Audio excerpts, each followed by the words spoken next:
नहीं, बिल्कुल भी संतुष्ट नहीं है, बिल्कुल कोई ख़ास बजट नहीं है, कोई ध्यान नहीं रखा गया महिलाओं के लिए। जो जिस रेट पे जो चीज़ें मिल रही हैं, वही रेट पे, ना उसे कुछ कम किया गया है, कुछ नहीं। और टैक्स में भी कोई छूट नहीं दी गई है। मिडिल क्लास के लिए तो कोई बिल्कुल कुछ ख़ास बजट नहीं है। जैसे आप सिलेंडर वगैरह लेते हाँ, हो उसमें सिलेंडर कुछ के नहीं हुआ रेट तो वही आप। हैं, बच्चों की फ़ीस भी उतनी ही देनी पड़ रही है और महँगाई तो बिल्कुल बढ़ ही रही है। महँगाई में कोई ख़ास कुछ नहीं हुआ है, कोई कुछ राहत हो ताकि हम कस्टमर को अच्छे से अच्छी सुविधा दे पाएँ, अच्छे से कपड़ा पहना पाएँ उसको।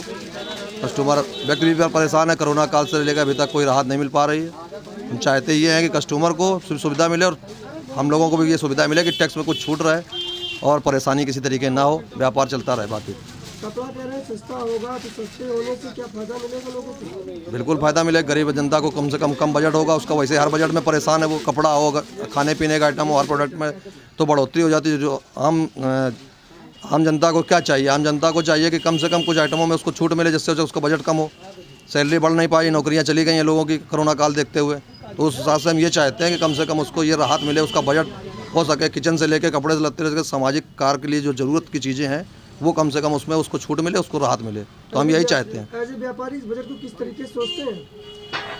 भाई हमको तो, हम कपड़ा लाइन से जुड़े हैं, हम ये चाहते हैं कि कम से कम कपड़े में कुछ राहत मिलती गवर्नमेंट की तरफ से। जो टैक्स बढ़ गया था, इसमें कुछ और राहत मिले तो ज़्यादा बेस्ट रहेगा।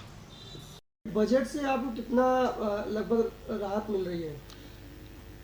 वैसे तो हम व्यापारियों ने सरकार से अनुरोध किया था कि जो टैक्स है, जो एक्साइज है 13.5% उसको कम कर दिया जाए, लेकिन सरकार ने इस बार भी हम लोगों की नहीं सुनी। तो सोना उस वजह से बहुत महंगा है। महंगा होने के कारण सेल पे बहुत दबाव है, मतलब सेल नथिंग है, सेल हो ही नहीं रही है। और चुनाव का भी माहौल है, तो इस चक्कर में काम हम लोगों के एकदम है नहीं। इसमें व्यापारी सब बहुत परेशान है इस चक्कर में। अच्छा, जो रत्न है, जो हीरे हैं, जवाहरात हैं, उनमें कस्टम ड्यूटी 5% जो कमी की गई है, तो क्या उससे कोई प्रॉफिट मिलने वाला है? देखिए, वो छोटे व्यापारियों को फ़र्क नहीं पड़ेगा, क्योंकि यहाँ पर जहाँ हम लोग बैठे हुए हैं गांव देहात में जो मार्केट हैं, वहाँ हीरे का काम है, नग वगैरह का काम बहुत कम चलता है। ये बड़ी मंडियों में बड़े लोगों को फ़ायदा मिलेगा, छोटे व्यापारियों से कोई लाभ नहीं मिलने वाला है। आज जो केंद्र सरकार का बजट आया है, इससे कितना प्रभाव पड़ेगा जन पब्लिक को? और आपकी चूंकि एक मोबाइल का व्यापारी भी आप हैं, तो व्यापार में कितना नुकसान है, फायदा हुआ है?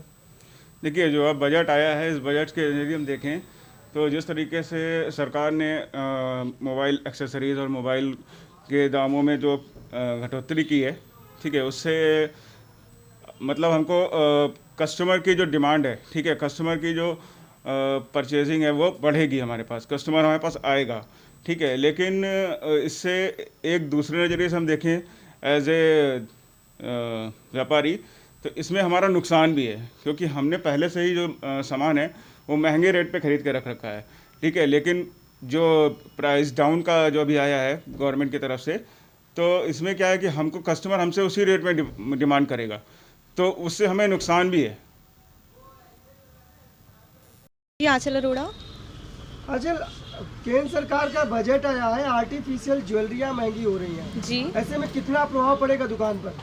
जी, अभी तक जैसे हम लोग थे, हम लोग आर्टिफिशियल ज्वेलरी को ही ज़्यादा पसंद करते हैं, क्योंकि एक्चुअली सोना चांदी हर इंसान नहीं पहनना चाहता और काफ़ी वो कॉस्टली भी होता है हर जगह पहनने के लिए। तो अब जब ये महंगी हो जाएंगी तो हम लोगों को काफ़ी दिक्कत होगी इसे बाज़ार से खरीदने में। और इससे मतलब काफ़ी दुकानदारों को भी प्रभाव पड़ेगा, क्योंकि जो आधे से ज़्यादा दुकानों पे आर्टिफिशियल सामान ही, हर जगह ज़्यादातर आर्टिफिशियल सामान ही मिलता है। अब लोग उसी को ज़्यादा पसंद भी करते हैं, क्योंकि सबको है आजकल अलग अलग तरीके की चीज़ें पहनने का शौक है। तो जो इंसान सोना लेता है वो एक ही चीज़ एक बार लेता है, आर्टिफिशियल को इंसान 1 से 10 बार 15 बार खरीदता रहता है। इस वजह से अब इसमें काफ़ी दुकानदारी को भी प्रभाव पड़ेगा और लोगों को भी काफ़ी प्रभाव पड़ेगा। संतुष्ट है आज? सरकार का बजट जो है वो बहुत ज़्यादा संतोषजनक तो नहीं आया है। हम लोग वित्तविहीन शिक्षक हैं, हम लोग सोच रहे थे कि शायद इस बार बजट में कुछ हम लोगों के लिए रियायत दी जाए, या फिर वित्तविहीन शिक्षकों के लिए कोई मानदेय वगैरह का बजट आए। उसकी ओर तो कभी भी गवर्नमेंट का कोई ध्यान ही नहीं आता है। और वैकेंसीज़ भी अब की बार तो बहुत सारी कमी है, कोई और सारे एग्ज़ाम्स भी नहीं हो रहे हैं छोटे बच्चों के लिए। जैसे मिलिट्री में पूरा खाली पड़ा हुआ है, दो साल हो गए हैं करीब, अभी तक कोई भी उनका टेस्ट नहीं हुआ है। तो इस वजह से भी कोई संतोषजनक बजट हमारे हिसाब से तो नहीं है। डाउनलोड करें अमर उजाला ऐप और पाएं खबरें लगातार। अगर आप ये वीडियो YouTube पर देख रहे हैं तो हमारे चैनल को सब्सक्राइब करें और बेल आइकन को दबाना ना भूलें। अगर आप Facebook पर ये वीडियो देख रहे हैं तो हमारे पेज को लाइक करें।